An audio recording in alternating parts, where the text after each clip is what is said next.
So let's start with the coagulation pathway. इसके लिए पहले हम नॉर्मल फिजियोलॉजी समझते हैं।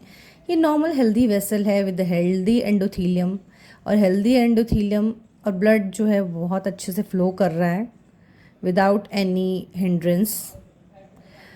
तो एंडोथेलियल लाइनिंग जो होती है, it's not just a lining, it's biological active lining, जो जिसका कि इफेक्ट होता है anti platelet aggregation effect and anti coagulant, और आप बोल सकते हो एंटी थ्रोम्बोटिक इफेक्ट, जो कि ब्लड को कहीं भी कोएगुलेट होना नहीं देती है। और अगर थ्रोम्बस, कोई अनवांटेड थ्रोम्बस बन जाता है, तो उसको डिज़ोल्व करने के भी उसके पास तरीके होते हैं।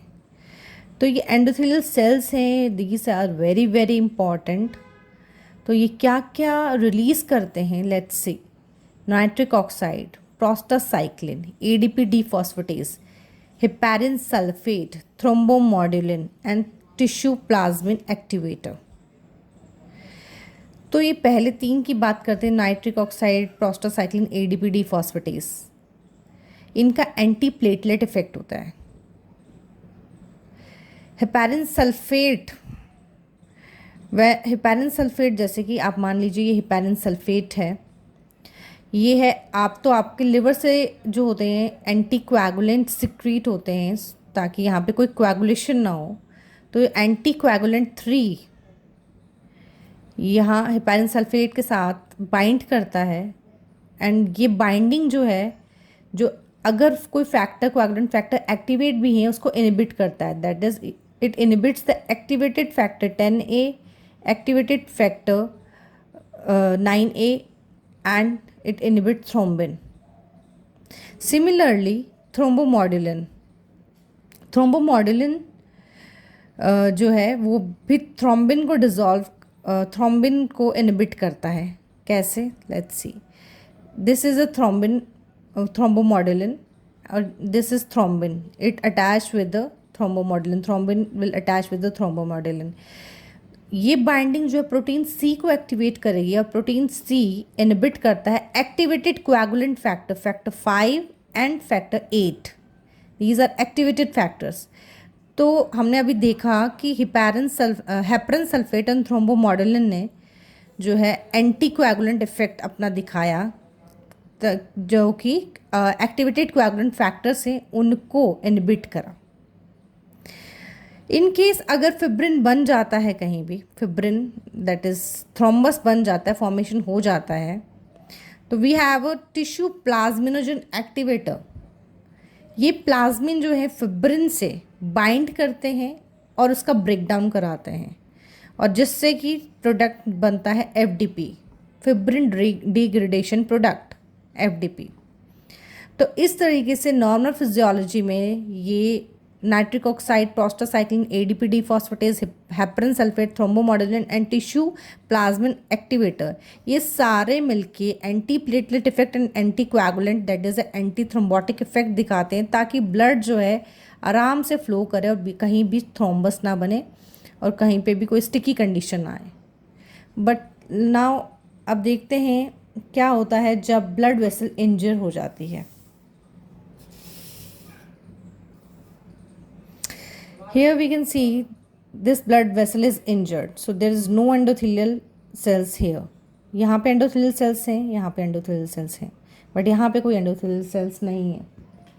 So जब ऐसा होता है तो सराउंडिंग के endothelial cells जो हैं वो रिलीज़ करते हैं वॉन विलिब्रेंड फैक्टर। तो वॉन विलिब्रेंड फैक्टर जो है यहाँ आता है, वो यहाँ स्टिक होता है, और वॉन विलिब्रेंड फैक्टर में एक हुक है जो कि अट्रैक्ट करता है प्लेटलेट्स को अपनी तरफ। और सिर्फ so it's not as simple as I am telling you. आप ये देख सकते हो यहाँ पे प्लेटलेट है, this is a platelet having 2 receptors alpha and delta, और यहाँ पर एक बाहर आउटर सरफेस में रिसेप्टर्स हैं which is glycoprotein 1b, GP1b। ये GP1b जो है ये अटैच होता है इस वॉन विलिब्रेंड के हुक से, and this attachment of von Willebrand with the platelet, this whole process is known as the adhesion, platelet adhesions. Whenever platelet attached with the non-platelet cell, that is a von Willebrand factor or basement membrane or anywhere, that is known as the platelet addition. But जब platelet फिर वो signal देते हैं and they call other platelets also to come and attach. तो platelets जब platelets से attach होते हैं then this process is known as a platelet aggregation. Platelet इतना सिंपल नहीं है, it's very useful cell, very very useful cell. Platelet में दो रिसेप्टर्स हैं, अल्फ़ा एंड डेल्टा. यहाँ डेल्टा की बात करें तो it secretes serotonin which is again a vasoconstrictor, calcium which helps the coagulant to work, and ADP, adenophosphate. Alpha receptor secretes platelet derived growth factor. तो जब भी ब्लड वेसल को injury होती है the first response is vasoconstriction and it is due to neurogenic effect, क्योंकि जहाँ पे injury होती है वहाँ कुछ नर्व एंडिंग्स कट जाती हैं तो वो न्यूरोजेनिक इफेक्ट देता है. विद मायोजेनिक इफेक्ट, जहाँ जहाँ भी कोई इंजरी होगी वहाँ स्मूथ मसल्स कट होंगी और वो मायोजेनिक इफेक्ट से वेजो कॉन्स्ट्रिक्शन देंगे. प्लस हमने पहले प्रीवियसली हमने पढ़ा था कि एंडोथेलियल सेल्स नाइट्रिक ऑक्साइड, प्रोस्टासाइक्लिन्स और अदर फैक्ट एडीपी, डीफॉस्फेटेज, ये सब सिक्रीट करते हैं जिससे कि वेजो डायलेशन होगी. बट अब there is no endothelial lining here, so no nitric oxide, no prostacyclin, no ADP, so यहाँ पे वेजो कॉन्स्ट्रिक्शन होगी. तो response is vasoconstriction first. उसके बाद में हमने पढ़ लिया कि वॉन विलिब्रेंट फैक्टर कैसे आएगा, वो कैसे प्लेटलेट के साथ अटैच होगा, प्लेटलेट एडिशन होगी एंड देन फर्दर एग्रीगेशन. यहाँ पे calcium it plays very important role. Calcium जो कैल्शियम है वो हमारे जो कोएगुलेंट फैक्टर्स हैं, हमारे जो factor 12 intrinsic pathway, extrinsic pathway के जो फैक्टर्स हैं, various factor coagulant factors, they are negatively charged.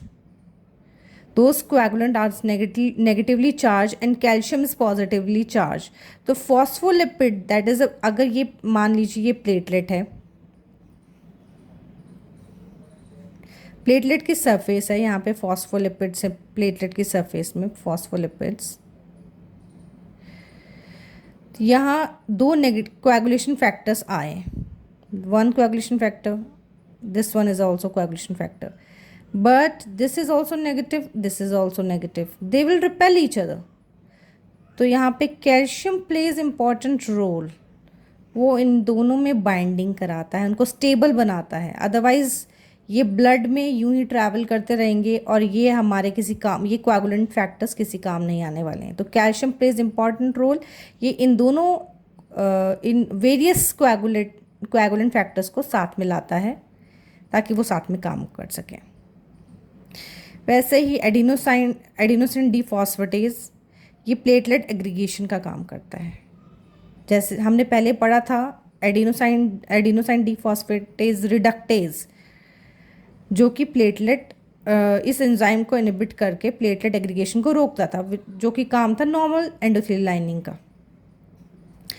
तो ये तीनों का काम is very important. Alpha receptors this release a platelet derived growth factor, जो कि फाइब्रोब्लास्ट बनाता है ताकि यहाँ फाइब्रोब्लास्ट की लाइनिंग से और ये जो यहाँ सील हो सके. तो ये सारा काम basically von Willebrand factor, platelets, fibroblast, ये सब एक जो है इन्होंने थ्रोम्बस बना दिया. But this is very weak. इसको बेसिकली हीमोस्टैटिक प्लग बोलते हैं, primary haemostatic plug, and this is very weak. तो अब हमारा रोल आता है formation of secondary haemostatic plug. Secondary haemostatic plug जो है कैसे इसकी फॉर्मेशन होती है, अब हम वो देखेंगे.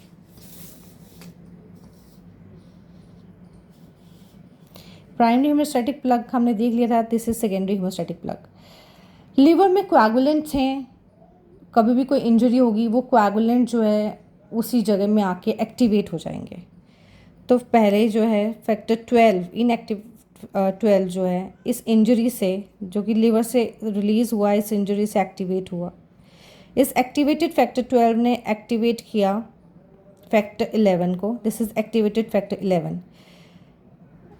उसके बाद फैक्टर 9 को एक्टिवेट किया। This is activated factor 9। Activated factor 9 ने फैक्टर 10 को एक्टिवेट किया with the help of phospholipid, calcium and cofactor 8।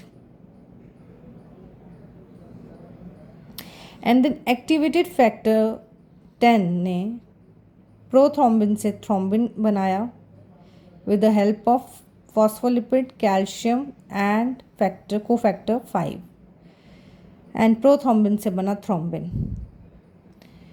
Thrombin ने फिब्रिनोजन से फिब्रिन मोनोमर बनाया। हेयर थ्रोम्बिन एक और इम्पॉर्टेंट काम करता है। ये एक टिश्यू स्टेबलाइजिंग फैक्टर प्रोड्यूस करता है, जो कि with the help of factor 13 cross linking of monomer कर देते हैं। तब जो मोनोमर बेसिकली प्लेन था उसमें क्रॉस लिंकेज कर देते, ताकि ये क्रॉस लिंक फिब्रिन हो, और ये जो फॉर्मेशन है basically this is a secondary haemostatic plug. तो यहाँ पे हमारा इंट्रिंसिक पाथवे मैंने आपको बता दिया along with the common pathway. Now what about extrinsic pathway? आप नाम पे ना जाइए कि इंट्रिंसिक मतलब अंदर, एक्सट्रिंसिक मतलब एक बाहर। It's not like that. अब एक्सट्रिंसिक पाथवे कैसे काम करता है हम आपको बताते हैं। यहाँ इंजर्ड सेल्स थे, इंजर्ड एंडोथीलियम। यहाँ normal endothelium will release the tissue factor. This tissue factor will activate the factor 7। ये डीएक्टिवेटेड है, एक्टिवेट द फैक्टर 7। फैक्टर 7 जो है वो फैक्टर 10 को डायरेक्टली एक्टिवेट